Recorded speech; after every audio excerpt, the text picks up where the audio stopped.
What's going on, y'all? Listen, we talking about what do black people own. Thank you for joining us in our new little Black Wealth series that we're going to partake in. I am Dr. Black Wealth, one of your co-hosts, and we got... Hey guys, it's your girl, Miss Fab Financial, checking in. And welcome to the #1 show covering all things business, politics, and wealth. Don't forget to like, share, subscribe, hit that bell, follow us, hit us. If you got a business and...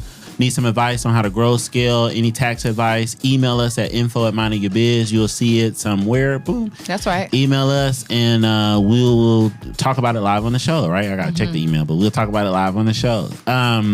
Today, we're talking about black wealth in our community, us building it. The question is, what do black people own? So we got a clip that you can listen to real quick that we'll dive in. So I was at a family office conference, and if y'all don't know what a family office is, it's generally a family that has accumulated some wealth, generally more than $50 to $100 million, and they manage everything themselves. Okay, so we're at this conference, and the guy, he says to me, he's actually an Indian guy, and so he says, you know, Indian people, we got a couple things. We got motels, corner stores, you know, like gas station type deals. Vietnamese people have nail shops. Cambodian people in California have donut shops. And he's just like running down the list. You know, Indian tribes got casinos. And then he looked at me, he said, what black people got? And I was like, and then I posed the question to Instagram and Twitter, and I got some reasonable answers back, which was like, oh, we got barbecue, we got this, we like businesses that we do historically in the black community. But the differentiator is we are not in the each one, teach one, fund and mobilize each other in these industries like what they're talking about. Tell me what you think. Basically, it's like, you know, black people have no particular industry We don't own. that we own that we can kind of corner. For sure. Like that's ours, For right? sure. Like the Asian community got the beauty and Arab got hotels, right? Cambodians got the donut shop out in LA, and a little bit of mixture with that too is not only do they own, but they also each one teach one. If you come over, I'm gonna help you. You can work for me, then I'll foot you the bill. Yeah. They're doing community banking to get their own stuff started, to get them going. Most of them are immigrants. So we're saying black people, what do we own? I don't know. It's a good conversation. It is, and I think it takes a lot. It's a complicated 100% situation because of who we are in this country, and it takes a lot of self accountability. Yeah. If that's even a thing, or is it just accountability? No, it's the thing. Okay. Self accountability. It takes some self-reflection as a whole and individually, because we know, and I am an advocate of knowing how we got here.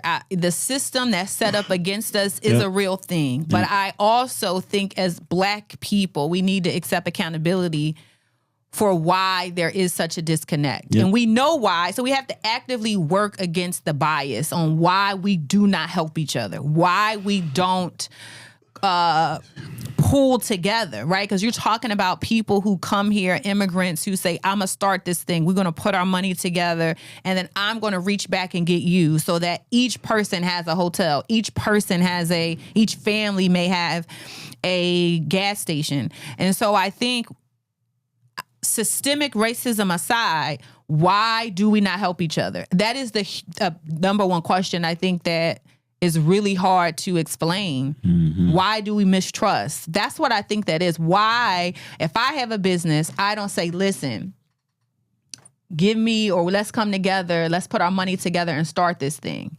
And then after we start this thing, let's take a portion of that to help them start their thing. Mm-hmm. And then after they start their thing, we know what to do. We've seen it. Yeah. Why don't we do it?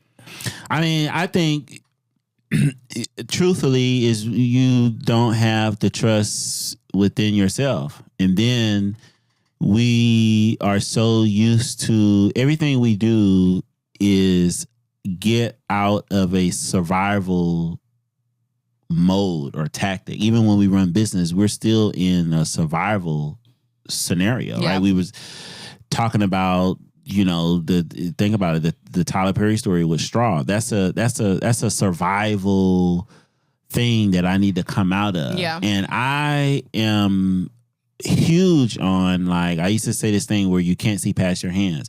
It's very difficult for me to see like what my future could possibly be when I'm inundated with, debt, food insecurity, housing bills, insecurity, absolutely, kids, single mother, violence, the violence. That's like a real, and you gotta really own it. Yeah. Right. Like, I'm not saying, don't misquote me, because I'm not saying like, the system is not a thing. I think it is. Except for the fact that I think that I just don't know how much you can say that today. I'm talking today, 2025. The system is there. System aside. It's there. Because it's there. But I am with you, pushing the system aside. Yeah. You do have Black Americans who have accumulated a certain type of wealth. Why don't even they get together, right? And form, like, why is Tyler Perry on his own with the studio? 100%. Right? Why is like him not helping 50 Cent open his studio in 100%. Tennessee or wherever that is? You know what I mean? But let's look at it twofold too, because like I watched 50 Cent do an interview where he was like, I look up to the Tyler. I talked to him once or twice. Like, he's a mentor from afar, right? The question I would ask, why 50 isn't Cent, there a partnership? Why you ain't asking? Right. You know what is that? Why you haven't walked up to him and said, yo, Tyler, this is going to help me? Yeah. Directly. Yeah. You know what I'm saying? Like, Tyler did what he did. He was a staple. He was the first. Mm-hmm. Now, I think good news from a trending perspective, Black people are mostly in the entertainment. We drive culture all together. That's all entertainment. For sure. I think if we were to coin a business behind it, I think we have a lot of people who are moving in their own media production company space, where I think that a lot of us will have a lot of great success because we're already there. I think that you just don't have no ownership in it. For sure. And YouTube and podcasting and shows is allowing a lot of us to see the business production side of it. Yeah. And the first person I would say that you kind of got a model would probably be Joe Budden, really, with how he built his network, with the iHeart and the stuff that he publicly went through about how that works, right? I think if we were to coin an industry, I don't want to put us in a box, but if we was to coin an industry, that would be the move, in my opinion, where most of us will probably thrive. I think in my opinion, I think a good industry, just to piggyback off what you were saying, I think will be arts, entertainment, and fashion. Yeah. I think another example is we talked about fan base, where we are using everyone else's platforms. Yeah. There were some kinks and issues with fan base. So why not, you have Emory here, you have smart Black people to come together. Yeah. Right? Whether you're influential or not, to say, I'm going to help you. Yeah. Let's partner together. And I don't know what was in his mind. I don't know if he did it or not, to say, I need help. Who you talking about? The fan base dude? For sure. Like, arts, entertainment, and fashion. He did, but we could coin manufacturing. We have, there are some makeup industries in hair. You have Mayel. You have, what's her name? I don't want to say it. Big Butt Judy. What's her line? I don't know. Kaleidoscope, right? You do have people, arts, entertainment, fashion, that we could, but those are islands on their own and not like. But that's a huge industry where people can mobilize. But I think we shoot ourselves in the foot. When you look at fan base, dude, my guy is asking for Black people to invest in his company and use his platform. I have no problems with that. When you look at his leadership, ain't nobody Black on there. That's an issue for me, I think. And I think it's a huge problem. I've lived in Colorado Springs, from New York, grew up in Georgia. Mm-hmm. I probably have seen every type of Black person there you could find, right? There's many of us out there that are into different things. Mm-hmm. The one thing I know for a fact that all Black people universally have is entertainment. We know how to entertain, sing, dance, sports, that culture, we know. I don't care if you're the Storytelling. professional of you could be at the high, you could be at the White House. You put on some Drake, we vibing to it. Yeah. You understand what I'm saying? You can't count us out of those type of spaces and think like he's making a mistake by not putting black people on that. There's engineers that are black that know the culture, that know their job, that know how to code, that know our people. But that's the bigger underlying question. Why don't we? Yeah, 100%. Right? Because we don't trust ourselves. So I think when we talk and complain about immigrants and about why we're not getting our fair share, 100%. you got to look internal to go, well, why do I not trust my brother or sister? Because there is talent and people out there. It's no way that in 2025 that you don't have a cosmetic makeup wig company like a L'Oreal, what's those top three that's been around forever between Johnson & Johnson, Revlon, L'Oreal, and that are white owned that buy smaller other what's companies. The one that Queen Latifah was a face of for years? I don't know. Dang. Black Excellence or Black Beautiful? No. It was definitely somebody white. I can't. But think of the it, point is that there should be an equivalent black 100%. owned that is buying small and 100%. partnering with small capsule collection with small black 100%. companies. But the main company is black.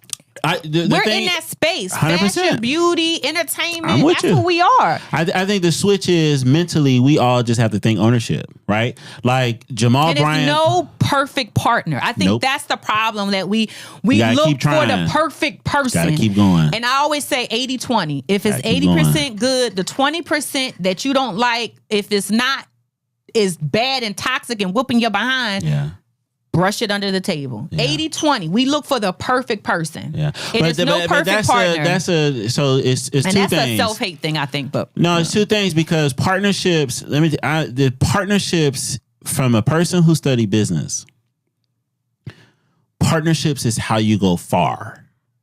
There's no way around that.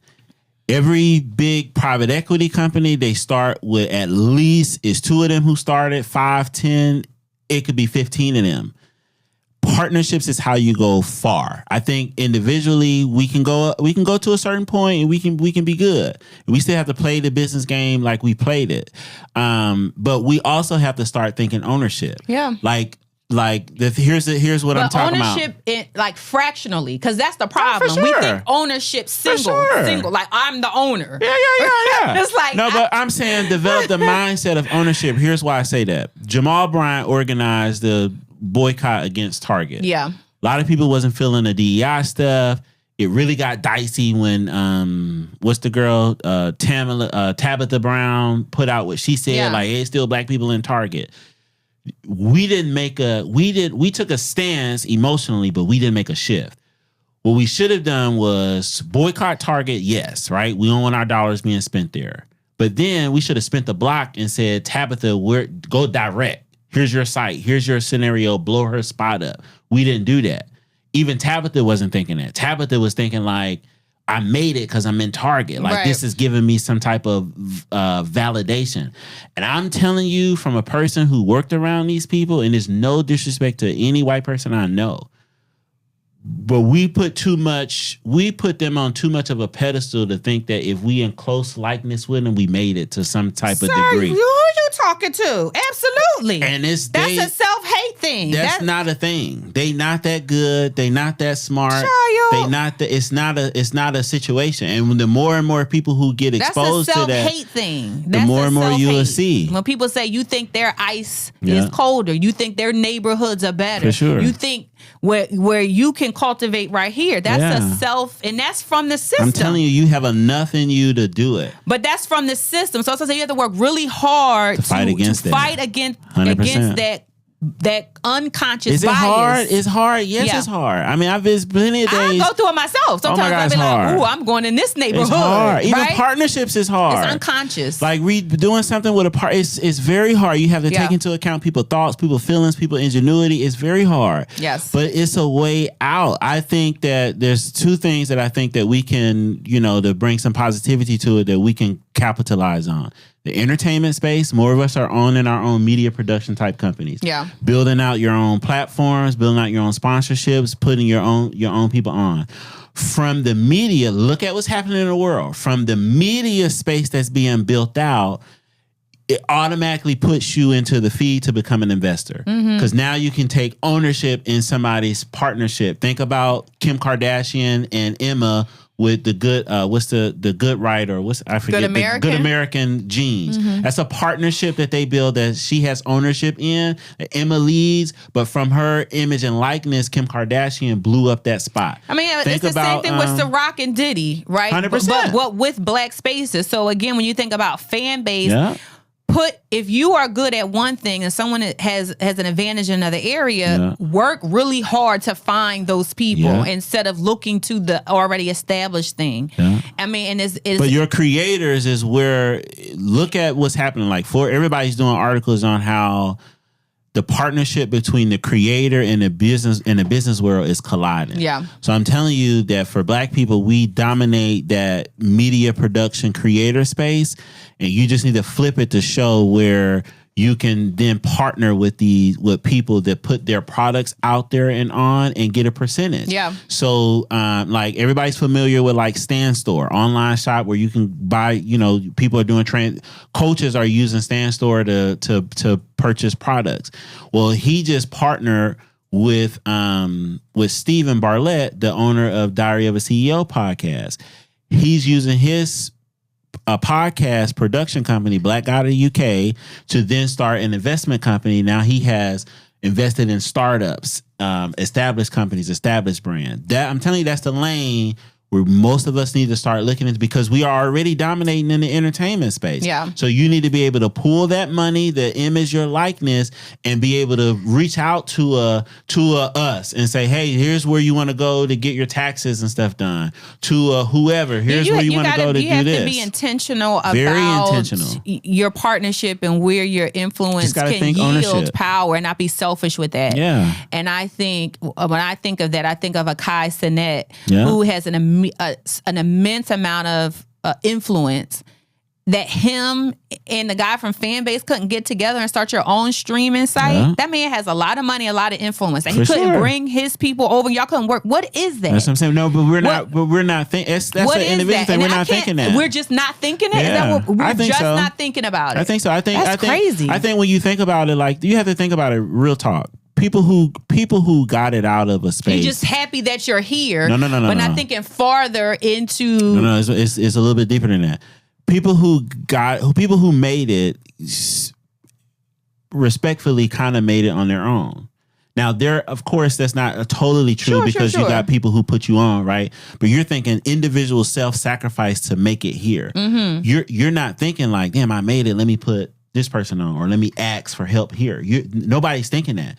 People are putting in hard work on their own. That's why it's hard for you to like ask for something, because you never received things. Yeah. You never was given things. You never was given an opportunity. Right. If somebody come and say, listen, I'm gonna give you $1 million for this, you're gonna be like, why? You're not gonna be like, all right, bet, it's not normal. Mm-hmm. So you're not thinking like I just told you with 50 Cent, he's not thinking like, no, let me directly ask Tyler, like, bro, let's do a couple of these and put them. I got the space in Louisiana. Let's do them all over. He's not thinking that. Let's do them all over. Tyler Perry is not even thinking that either. He's thinking domination. I'm gonna build my own table. I'm gonna set my own. That's why he's still the writer, the producer, the director, the owner. His name is across everything. He still haven't even gave up really creative control. It's a control issue because nobody has partnered. Like, he got it out of himself. So he's not thinking like, oh, it may take. Let me see if Farrah she's a good storyteller. Let me see what she can do. I would. Okay, so I would. You see what I'm saying? I do. But I would think, and I don't know. Someone in the comments, let me know, because I know how y'all do. That he is not employing writers and giving. No, he's not employing writers. No. The team says no. So he's still doing all of the writing. Everything he does, he writes that stuff out. So every Tyler Perry show that's produced on there is written only by. He doesn't have any writers. No. Oh wow! No. And I would imagine he don't even do casting normally. When he writes stuff, he have people in mind. He call them directly. I do casting calls though. I've probably seen him for small stuff. But when whoever's the main person, he has them in mind. Like when he did that show, one movie he did that was good, I thought, was the 688 on Netflix. What's the movie? But it was based on a true story of a black postal with Kerry Washington. I like the one with Kathy Bates in it, I think. Oh, yeah, that's the family. I like that show, too. I do like that. But I'm saying when he does stuff, he have like particular people in mind. That's why everybody who works with him, like, listen, Tyler Perry, when I work with Tyler Perry, he gave me a pay raise. He's intentionally thinking about that. But that's all him. He wrote that. He directs it. That's why they be like, shit, we do a movie in like 2 hours. Yeah. No, for sure. They do. He puts pressure on you to move. He definitely do. They be like, time is money. Let's go. Let's go. He pay him well, but that's all him. Nobody else have creative control. Maybe it's coming. But it is. The partnerships and stuff is coming. We have a hard time doing that. Listen, get some partnership Hire in some there. people. Get the production. Help the writers. Expand the base. Get Kai Sinet. Get the folks in there. But you got to think about. I'm just thinking about it at a. I can't think he hasn't thought about that though. I can because he's doing it. If he thought about it, he would have did it. Maybe he hasn't found the right partnership. No, it's plenty black people who can write. There is. I was saying. It's plenty black people who can write.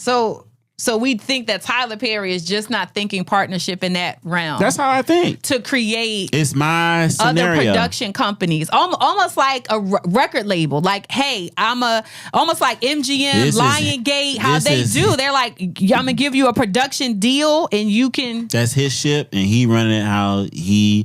And or do you think it's a self-hate thing too? No, I don't think as a black person, you know how we do. We think their ice is colder.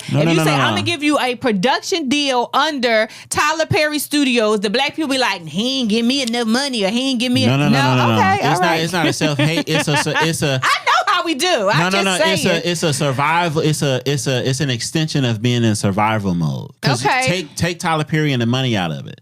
You go right in the neighborhood. No, I'll make this. I got the mac and I'm cooking the situation. Whatever we in charge in, we control. You don't solicit help. People will be drowning next to you and they will never open their mouth. That's true. That's very true. That's an extension of that. That's us as a people. That's what I'm saying. Because typically help would never come anyway, so we typically have to figure it out on our own. And the only way you're helping is if they're like completely less than of you. So you're like, no, we got extra food. Come get it. Think about what Tyler doing. No, I got the production. I own the writing. I own. Let me call Taraji. I'll pay her way more than any white person ever paid her. That's what that is. He's helping the less than, but he's got the creative control in that. Oh, I ain't like that word choice. There's nobody the less than. Well, I'm saying that's how we think. It's like you can't have what I have, but I'm willing to help you because you lesser than me. That's how we think from a community standpoint. It's an issue, but it bleeds everywhere. Ooh, you're gonna be on your own. I survived this. I did this. You're not thinking collaboration. You're not thinking partnership. You're not thinking Chris, you good. You're not thinking that. You're thinking I had to do this. It was me, myself, and I. And that's how it carries everywhere. That's an extension of survival. So we all need counseling. It's a lot 100%. Of trauma. It's a lot of trauma. Yeah. We move out of trauma. Yeah, because business is life. You're not gonna grow your business bigger than you grow yourself in personal development. It's a lot of trauma. If you're a hustler, you can, like what Connie said, you can make $1 million. You can make 50 million as a hustler. Look at the athlete. But you're gonna be capped. But that was the other conversation about wealth.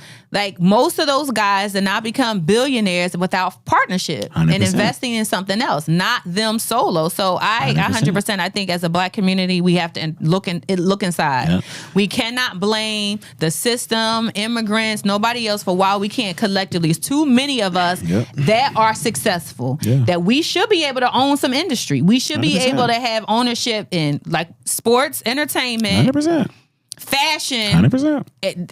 100%. Listen, we're going to continue this series, y'all. Y'all let us know how you like it, what topics you want us to kind of further discuss with this, man. Because I think we coming from a place of help, right? I'm not bashing. I'm not saying the white man, this, that, and the third. We're not saying that. But I think easy industries for you to automatically think ownership is what we already are in. Real estate.